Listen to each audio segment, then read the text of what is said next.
everyone, and welcome to today's episode. So, I'm doing something a little bit different today, and I have an author chat with the delightful Kristine Delano to bring to you. So, we're talking about her debut novel, The Lies We Trade, which is releasing this week, which is very exciting, and it's a suspense novel. Now, I've recorded episode 49, which dropped a few days ago. So, if you don't know anything about the book and haven't listened to that episode, please feel free to pause here and go back and listen so you'll know what's going on. Because in my chat with Kristine, we're going to do a deeper dive into the book to learn more about what's going on with the story without giving away spoilers. So, we have a paperback giveaway, which I'll talk about at the end of the episode. That's for a reader with a USA mailing address. So, here's our author chat with Kristine Delano. Welcome, Kristine Delano. Thank you, Narelle. This is wonderful. I'm excited to be here. I'm so excited to have you here. So, firstly, we'll start with your bio, which is very comprehensive. We learn a lot about you in your bio. So, here we go. Kristine Delano spent over 20 years navigating a career on Wall Street before trading her panoramic city view for her standing writer's desk. That sounds fun. A lifelong fiction lover, she now crafts thrilling novels set in the high-stakes financial world, exploring the emotional tension of work-life balance. In pursuit of compelling stories, Kristine hosts the popular podcast We Talk Careers, where she interviews the voices of Wall Street on leadership, growth, and purpose. She is also a board member, speaker, and strategic advisor for businesses, schools, and parachurch organizations. Her faith fuels her passion for helping women navigate their calling. Kristine's work has been recognised in fiction-focused writing competitions and with the ACFW Crown Award.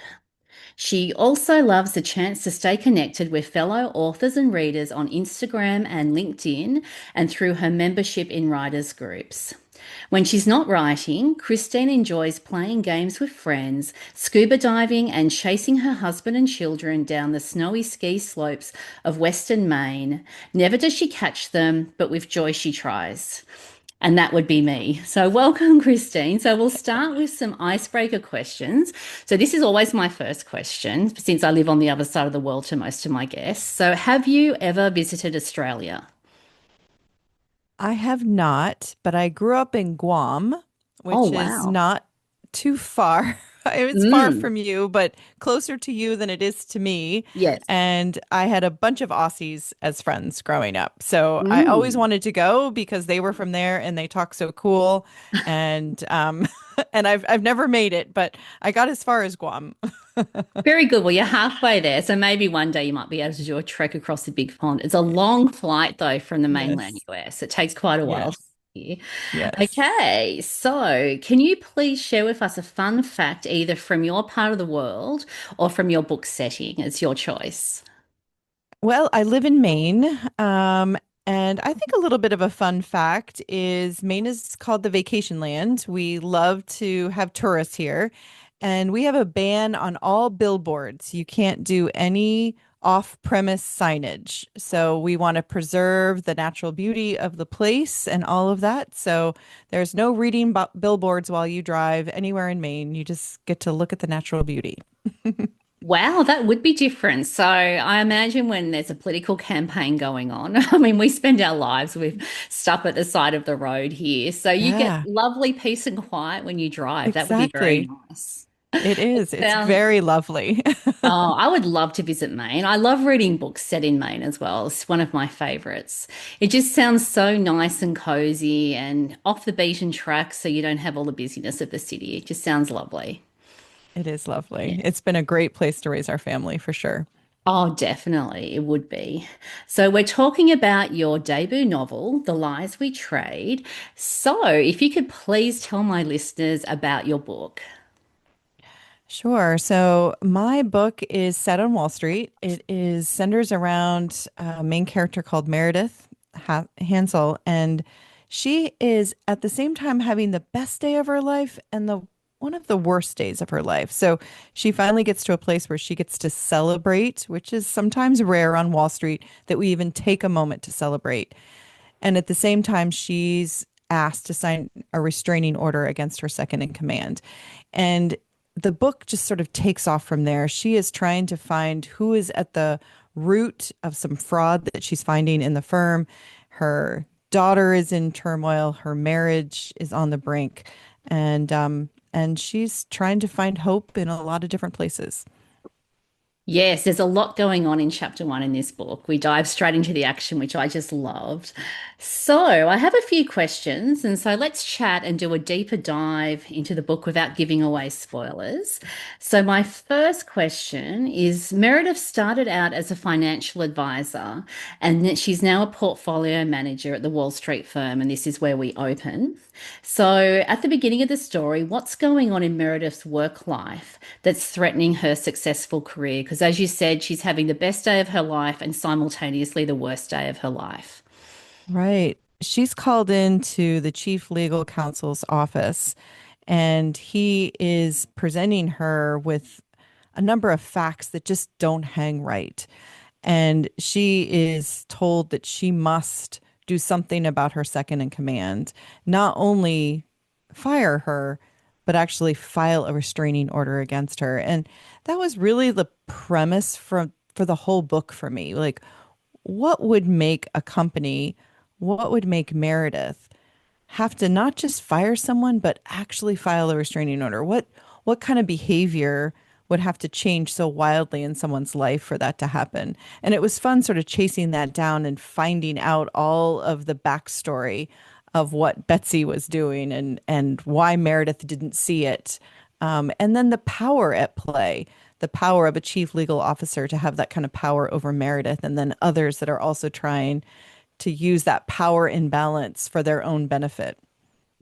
Yes, it was fascinating to get an insight into the workings of the firm and to see all those side characters and how they all had different agendas. And some of those agendas were obvious with what was going on, and other things were a lot more subtle. And all those little mysteries, I just loved going through the story and discovering what was really going on. It was so fun. Well, and I had a call with my past boss today, and he's so excited he got a copy of the book, and he's like ready to read it, and I'm just like, just know you're not in the book, okay? So don't try to make yourself in the book. And he's like, oh, I never even thought I'd be in the book. I'm like, yeah, and you're gonna start reading it. You're not gonna want to be any of those characters. So you're not. You were a fantastic boss. I really appreciate all you did for me. You're not any one of them. Oh, well, I'm glad to hear that your former boss was delightful. I mean, because we He know that was. most people that work on Wall Street have integrity, but there's always some interesting characters that slip through the cracks and climb the greasy pole and don't Yes. necessarily behave well and tell the truth to make that happen. So it was really interesting to get that insight into the financial world, which brings me to my next question. So we often, when we're watching movies and in pop culture, hear about the bell ringing at the New York Stock Exchange as being a really big deal to close the day's trade. So, why is it such a big deal to be chosen to ring the bell, and how do you get chosen? So, this is a non-financial person asking this question. Well, there's something, I don't know, quite unique about Wall Street is that we never take moments to celebrate. It's always, what have you done for me lately? What is the deal that you've just completed and where are you going? And, that's already done. How much more money are you going to raise? How many more assets are you going to be able to claim? What other negotiations are you going to win? So the idea of a bell ringing brings everybody to a pause. We're able to go to the exchange twice a day, and it could be the New York Stock Exchange, could be NASDAQ, could be stock exchanges in Australia, all across the world, there's stock exchanges. And most of them do something called a bell ringing. And it's just that moment where we get to celebrate the opening and the closing of the day. And so being chosen as the person either on the podium or actually pressing the button that signifies to everybody the opening and the closing has just historically been a really exciting moment. I remember the first bell ringing I ever did was the New York Stock Exchange, and being up on that balcony and being able to look out over the whole trading floor and being there to press the button and celebrate was just a surreal experience in Mm. a job that usually is, again, just what have you done and how much better can you get at it? So I think it was fun to open and close with bell ringing vignettes in the book. Yeah, it was fun. So, do you think that's going to change? I mean, we hear about everything being moved online with trading and different things. So, is the New York Stock Exchange that different now to what it was, say, 20 years ago, for example? Absolutely. Absolutely. Absolutely. It is there's still specialists that are on the floor of the New York Stock Exchange. So you go in there, you can see some trading that's being done and large orders can flow through because it's actually a place where people that are really specialized in those kind of trading can actually get the work done. But for the most part, it's like sound stages. Most of the big news outlets have their ability to do interviews. And that's, one of the opening scenes is Meredith doing this interview right there on the floor of this New York Stock Exchange, but never would have happened 20 years ago. So the electronic trading has taken a lot of that sort of excitement out of the floor. But it doesn't mean that it's gone. It's just located in sort of other places where people are still trying to figure out how to do the deal and how to negotiate. Yes. Well, the deals have to be done because we have to keep making money. So That's nothing right. stops. The world keeps turning and the stock exchange keeps going and it doesn't crash to the point of zero. It always bounces up and down and does its own thing. So That's I right. really enjoyed that aspect of the story. It was just really fun to see that part of the world. It was very, very cool. So, which brings me to let's talk more about the family drama and the characters in the book. And this one's harder to talk about because we don't want to give away spoilers. And a lot of what unpacks the story actually relates to Meredith and her husband Clint and their daughter as well. So Meredith's husband Clint, he's 20 years older than her, and their marriage is in crisis. It's in big trouble. Their teen daughter is also struggling with some really big issues as well. So at the start of the story, Meredith and Clint are very close to splitting up. And as I started reading, I wasn't convinced that they weren't going to split up for a time during the Mm. story as well. That's how close to a knife's edge they are. At the beginning, you just don't know whether you're going to stick with them together in the story or whether they are going to split. So they've got some pretty major stuff going on. So, what's contributed to their marriage and family being in such a bad place as the story opens?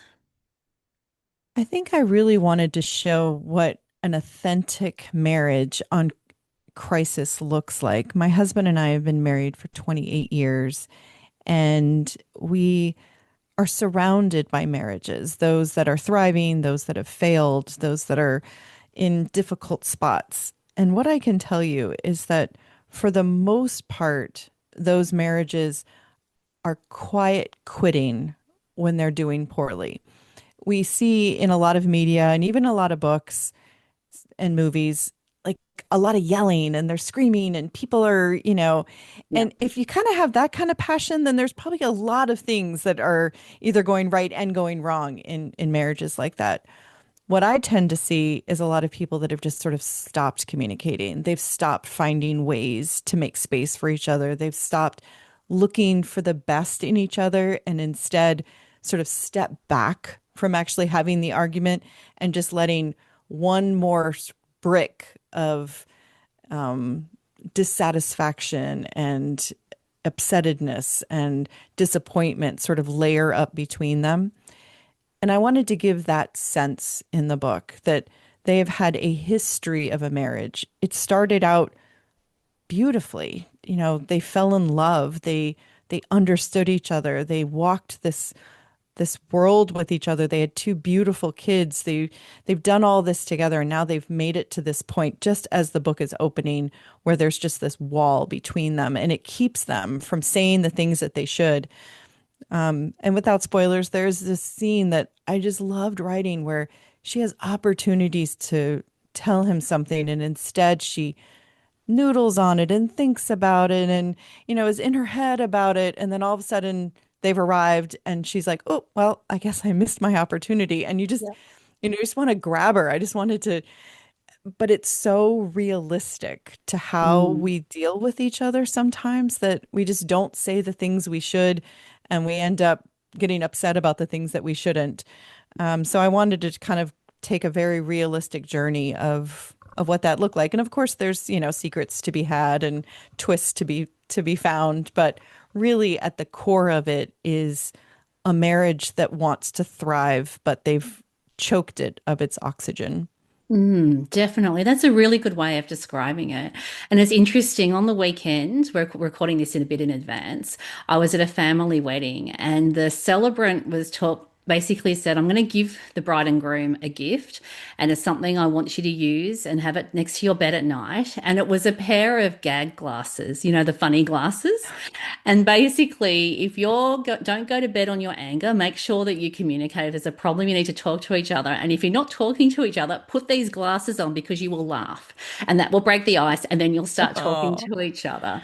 And you've oh, reminded me of that. So they really needed something to make them laugh, to break all the tension and all of those walls down. So they actually would communicate. But I really yes. appreciated the journey they went on in the story.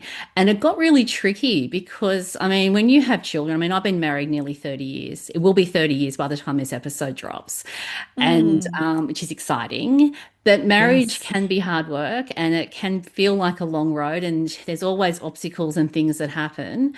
And having children can really complicate that. And I think their daughter was probably wasn't old enough to really contribute to any major problems, but their daughter was in the midst of a whole lot of really hard stuff as well. And she really did add a lot of tension and a lot of pressure to their marriage. And almost what was going on with her could have split them in many respects as well. absolutely. And I think we see that a lot with if we're not already communicating and then we've got this terrible added stress and now we want to sort of blame each other. We want to find some edge to the issue, and that edge often sort of lands in someone else's lap. So we're just kind of Mm. pushing it into them. And what was interesting about Meredith and Clint in the book is that they did have moments where, you could see them coming together over what she was struggling with, and you could see each other supporting each other. And it was so fragile, and then it would break, and you'd be like, no, like continue down there, support each other. You can see how she's hurting. So I think that the teen in the story, I really do believe that she brought both a a stress to their marriage, but also these moments of them being able to connect as well. True. Well, they were really forced to with what was going on because what was happening was Yes. just so serious and also so real to life. Which, when I did my solo episode, I talked about how this is a great book to read if you're a parent with teenagers. If you want to have an idea of some really bad things that could happen that your teen could just walk into without really thinking about it, then you'll learn a lot from reading this book as well. I really do hope that it helps people have conversations. When I listened to your review of the book, I just wanted to cheer you on when you were talking about, parents of teenagers reading it, because we don't always give voice to the things that we should be talking about. Sometimes we're sort of fixated on the things that teens are doing or indications of what we think that they might be doing, but instead taking this very artificial or narrative that isn't in their family and sort of plopping it down and saying, "Hey, let's look at this. Like, how would you have acted like this? Or, what would you have done? What different decision could you have made?" And I think that can just be really powerful because now you can have the teen and the parent sitting on the same side of the problem as opposed to across the problem looking at each other. Yeah, and I loved that dynamic. I loved how we reached a point with their daughter that they all were like, okay, we're in this situation. And that wasn't the only thing going wrong. There were multiple things going wrong and they're in danger. Add all that into it. Yes. So there's a lot of pressure going on and a lot of stress. And I just loved how they were able to draw together, even though it was so hard. And there was a bit of pride involved in this and a few other things as well. And some pretty big secrets that got revealed that really did blow up a whole lot of stuff as well, which I love. I love it when there are big secrets that get revealed and I go, oh, I didn't see that coming. It's always fun in a story when you have that. But I just loved the really positive message about families pulling together instead of of basically allowing a flourishing relationship to die. And if you don't nurture your relationships, and that's not just marriages, that's your relationships with your children as well, that they need to be nurtured and looked after from when they're little. They don't get to a certain age and then they're kicked out of the nest like the birds might kick their babies out of the nest. Like, we don't do that with our children. And I really love the positive message in terms of how to support a teenage girl that is really quite embarrassed by what's happened as well. So it was really hard for her to talk Mm, about things that had happened. So it was very yeah. well done, and I just love the story. I really enjoyed it. Thank you. I'd really had fun too with the siblings because sometimes I think Mm, we either over exaggerate the sibling rivalry or we show them always just, supporting each other and getting along and it was fun just to sort of show both, like they had mm, their tension, they had their times that they were picking at each other, but they had times of support too that I think were crafted to who they were. They were just mm. individuals that had grown up in love. So Yeah, when the times got tough, you could see her who had made so many mistakes, really trying to nurture and care and protect her brother. yeah. I love that as well. It was really cool to see how the siblings were able to pull together despite all of the crazy that was going on. There was a lot of crazy going on at this point of time as well. Yes. Yeah. So, is there anything you'd like to share with our listeners that we haven't covered? I wrote this book for really, I mean, so many readers, but those that are struggling with a work-life balance, that are trying to kind of get it all done and do it all with work and family, and know that you're not alone. Know that people are sharing that, no matter if they're a nurse or a teacher or work on Wall Street. The pressures of always looking a certain way and doing all that you can and bringing everything you can to the table is can be overwhelming. So I Mm, wanted to write a thriller that would be fun to read, would be well paced, but there would be hope at the end. And the hope didn't rely on changing everything about your life. So it wasn't like all of a sudden we're now running a tree farm in Vermont, right? Like mm. we are actually still created to do what we do well. And we're going to find maybe a new way of being able to do that together and as a family. Yeah. And that's where the faith elements come in. And you could probably start reading this book and not realize that it's a Christian novel as well, because the faith elements are so organic to the story and they sort of sit under the surface. And when you get to the end, you kind of see, oh, that makes sense. But the Mm. forgiveness themes, and particularly with one relationship in the story, I'm not saying what it is, but when you read the book, you'll know exactly what relationship I'm talking about. And that was really authentic and there was it was beautifully written because those relationships that have been broken in the past, where things have happened that have been really hard, can be so complicated down the track as well. So I really appreciated how that all played out in the story and how the forgiveness themes were drawn out as well.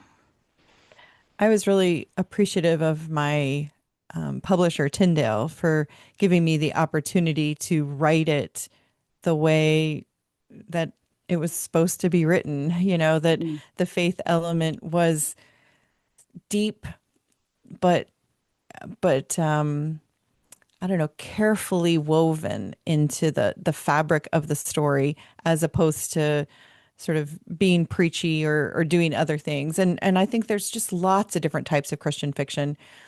I really wanted my book to be able to be read by anybody that wanted to find the hope and wanted to see what forgiveness really looked and felt like in settings that we don't always see it playing out in.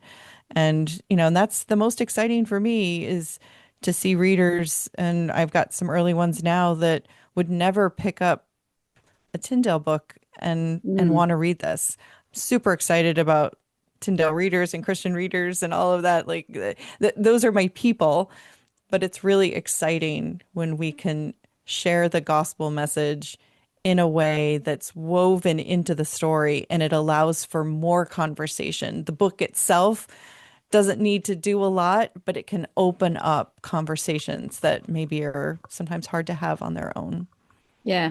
And you're absolutely right because each story has its own way of the faith is different in every story and it's like a tree. So the faith in your book is the roots. It's underground, you don't see Hmm. it, but if those faith threads weren't in the story, it would fall apart to a point, if that makes sense as well, because it does drive some of the decision making that happens during the story. Those Yes. in terms of the values the characters hold. And also, I think in some ways, fighting for their marriage, I think the faith Mm, elements contribute to their desire to not want to give up because neither of them wanted to give up on their marriage, even though at times it felt like they were banging their head against a brick wall and it just wasn't going to work. And they've just lost what they once had with each other because they'd grown apart and all of those different things. So I just love the great. faith elements. They just worked really Thank well. you. And yeah, and I'm happy to read books with stronger faith elements and more subtle faith elements because at the end of the day, as from my perspective, it's all about the story and being true to the story and the story that God's put on your heart to write as well. So thank you for writing a fabulous story. Thank you. I really appreciate you. Oh, you're very welcome. So, The Lies We Trade is a January 2026 release, which means it's actually releasing tomorrow, the day after this episode drops, which is super exciting for Kristine. So, Kristine, where can readers find your book? Well, it will be offered everywhere that they look to buy their fiction. Obviously on Tyndale.com, on Amazon.com. I love bookshop.org if you want to support your local bookshops. All of these links are available on my website, KristineDelano.com. There's more information there too, some background information for book clubs and things like that. So I invite any listener to join me there and let me know what they thought of the book. Excellent. And so, the formats we've got paperback, we've got ebook. Do we have an audio book as well? We do. Yes. Yes, we do. I am very excited about that. This is written in one single point of view, the entire book. So it's, sort of tension filled. We're always in her head. So I Mm. am excited to listen to the book from an amazing voice that Tyndale got for the narrator. Oh, I'm always happy when authors tell me they're excited about their narrator because I think for audiobook listeners, and I don't tend to listen to a lot of audiobooks, I switch between ebooks and paperback usually. Well, I can't listen to audiobooks if I'm driving a car because I see the story and not the road. I literally it becomes a movie in my head from what I'm hearing. So I that limits a lot of the time I can use an audiobook. I actually have to sit down and focus on it. So I may as well read an ebook or a paperback. That's just my vivid Right. imagination gets me into trouble. I get very absorbed in the Yes. books I read. Yes. Yes. But I for am a those, huge fan of narrators. I mm, think, this whole AI world and all of that, I really think that this is an art. These are creatives. I want to preserve their voices and the creativity they lend to the books. And I write for thinking about an audiobook and there's certain sort of phrasings and ways to make sure that when they're reading it, it can actually make sense for a listener. So it's a filter I go through just to make sure that the book translates well to audio. excellent. Well, my audiobook listeners are going to be very happy to hear that. So, where can readers find you? So KristineDelano.com has most of the links. I'm on LinkedIn and Instagram. I'm sometimes on Facebook if I find myself there. But I would love to connect with your listeners and hear about what they think about the book.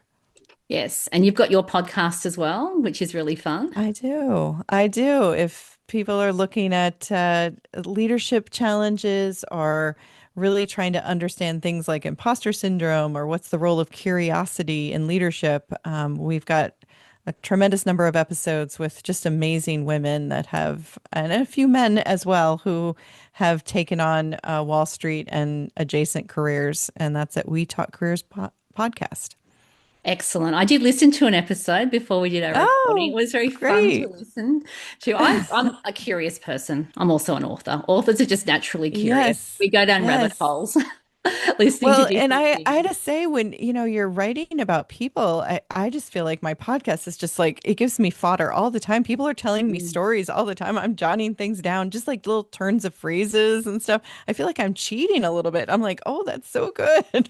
I think it's fabulous. Research on tap. I think it's very, very cool. Absolutely. Which brings me to my next question. What do you have coming up next in terms of what you're working on or upcoming releases?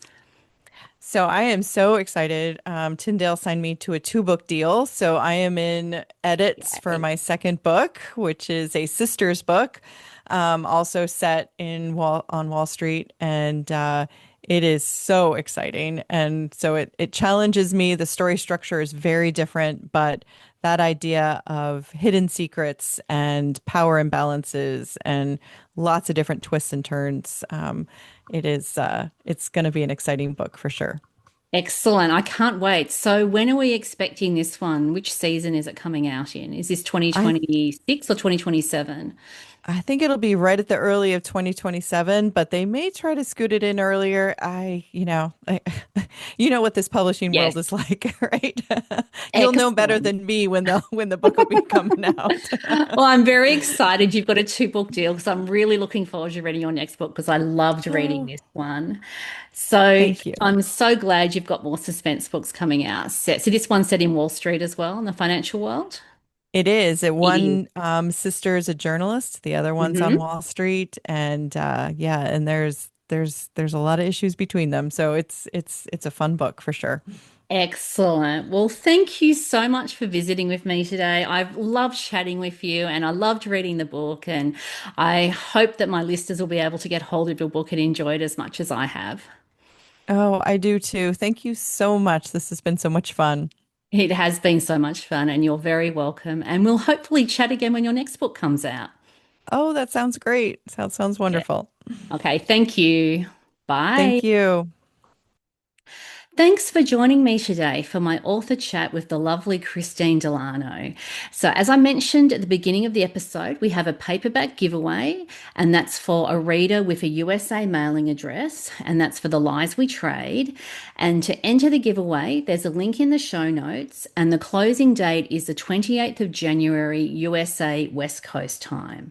So, as always, if you've enjoyed this episode, don't forget to subscribe, and then you won't miss an episode, and you can subscribe at your favorite podcasting app or subscribe at YouTube. And you can also contact me via email, and you can do that at my website where I have a contact form, and that's at narelleatkins.com. And if you're listening on the podcast, you can also send me a text via a link in the show notes. If you're watching at YouTube, you can like the episode at YouTube, and you can also leave comments at YouTube. So if you leave a comment within the next week, Kristine might be able to stop by and reply as well. So, if you've enjoyed this episode, please share the link with a friend, especially a friend who likes reading suspense books and who you think would enjoy reading Kristine's lovely suspense novel. So, thanks for tuning in and see you next time.